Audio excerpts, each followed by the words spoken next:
as soon as the Yankees lost last night, it was reported and then announced that the Yankees have acquired Andrew Benintendi, the mayor, former mayor for the Red Sox. Is now and now he's on the Royals and an all-star appearance this year for Kansas City. He's been acquired 3 pitchers the Yankees sent from their single-A system because Benintendi's a free agent. So this is a rental. Oh, I see. This is a rental, and as of now, it does not appear that he is vaccinated. So that means when the Yankees go visit Toronto in September, he cannot go. And heaven forbid the Yankees play Toronto in the playoffs. That would be particularly dicey unless he's going to, to use the Pulp Friction phrase, get the shot. Maybe he's going to get the shot.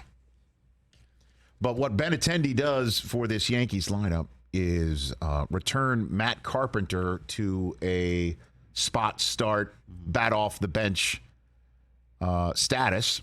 I believe his Kevin Moss run is over.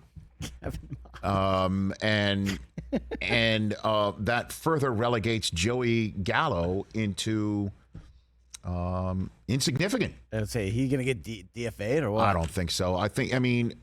It just looks to me again. We've never had Gallo on this show. I've heard from people who cover the Yankees and in New York that he's a delightful human, but clearly he's not cutting it in New York City. Clearly he's not cut for this moment. And Benintendi's average is double his. So when Stanton comes back healthy, and let's just say October hits, Yankees will have LeMahieu first, Judge second, Rizzo third, Stanton fourth, Benintendi fifth maybe, Gleyber Torres sixth. I mean, Jose Trevino is an all-star catcher, Kiner Falefa, and the bringer of rain, Josh Donaldson. That's your 9. Now, if I'm Cashman, I go get Luis Castillo, and then maybe offer the Cubs what they want to hear to get Dave Robertson back for the Yankees because they lost Michael King in their pen. And then you can go to battle and hope everyone's healthy, including Severino. Because the Astros right now are the better team, even though they just got swept by the A's. Go figure that. I know, so weird. Baseball, man. Go figure that. But the Mets look terrific. Dodgers can't lose. And it looks like the Cardinals or the Padres are the current front runners for Juan Soto. Now, here's the deal with Soto. He's got 2.5 years left on his contract. So basically, you're getting somebody who's got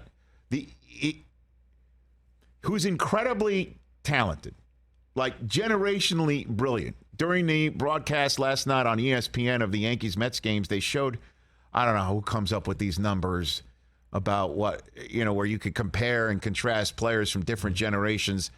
Soto's number of like expected average, who the hell knows anymore? I don't know what it is, but he was on par with like Ted Williams, Willie Mays, like serious names in the history of the game. But the conundrum with him is if you acquire him now, let's just say you're the Tigers and want to make a run at him. Or the Rangers. You're the Rangers, you want to make a run at him. And he would hear that and he'd be like, I don't really want to sign long-term there. So do you give up fewer prospects for him because you don't know if you can sign him 2+ years from now and Scott Boras comes at you? And does that mean the Nationals won't accept your offer because he's worth more than what you're willing to give because you don't know if you can sign him long term? Now, if you're the Dodgers, the Yankees, the Red Sox, Cardinals, even the Padres who have Tatis there, Soto, I don't think you need to sell him over the next 2 years either. But you never know, right? Like, he could bolt. What if you give up your 4 best prospects for him and he leaves in 2 years? 2-year what rental? A disaster. Yeah, it's not great. So I don't know. Is it possible the Soto trade is unworkable right now? And that's what I think is holding up quite a bit in this trade deadline market. Because are you players for Soto or not? Is he available or not? You don't want to trade your best prospect right now because you could get Soto for it.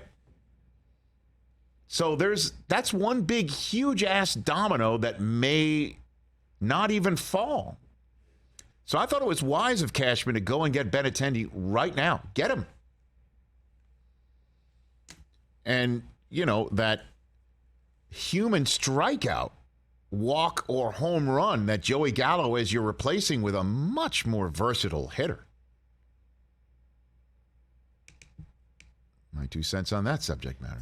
Just looking at Joey Gallo, like his baseball reference page is just amazing. So he has 170 career home runs and a career average of 201. No one has more home runs with a worse average, right? I heard Dan talking about this on the way in to work 2 days ago. The Mendoza line, which we grew up knowing about. For those of a younger generation, there was a baseball player named Mario Mendoza who hit 200. And if you were above the Mendoza line, you could stay in the major leagues. If you were below it, you're in the minor leagues. And Dan asked, is the Mendoza line a decent average now? And that's a legitimate question.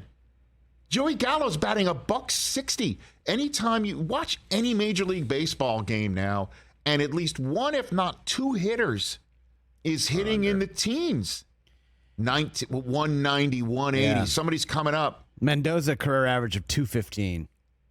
Well, right now, that's a major leaguer. Your guy Escobar, who the Yankees couldn't get out from the right side. I mean,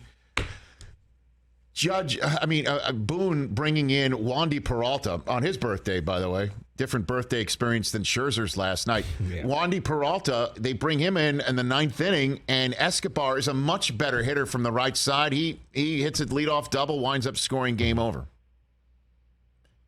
That guy, Escobar, last night, what's his average? He's hitting like 219, 218. What is he? And he was a good hitter for the Mets this past series, these two games. Well, you talk about a guy who's really fallen off a cliff in that regard is Max Muncy. He's just in a horrible slump. He's hitting 158. Escobar's hitting 220 now. Dude, how about that? The Dodgers have the best record in the National League. If the Yankees keep playing 500 and the Astros keep losing to the A's like that, the Dodgers will have the best record in baseball soon, and they are carrying a guy who hits 150, gets a hit 15% of the time, and a former MVP in Cody Bellinger, who's right on the Mendoza line himself. Again, that's baseball. And again, what's the running theme here about lefties? The running theme about lefties like Gallo and Muncy and Bellinger, just as a for instance, 205 Bellinger. You know what the answer is, and I know I'm sounding like Scott Boras here.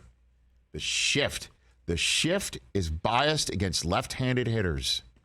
You don't see your second baseman standing in short left field when there's a right-handed hitter up. You always see the second baseman standing or the third baseman standing in short right field when the lefty's up. Get rid of the shift. You want to move the pitch clock along. I guarantee you won't see hitters hitting 160, 150 anymore. The game will be much more interesting with a better pace to it.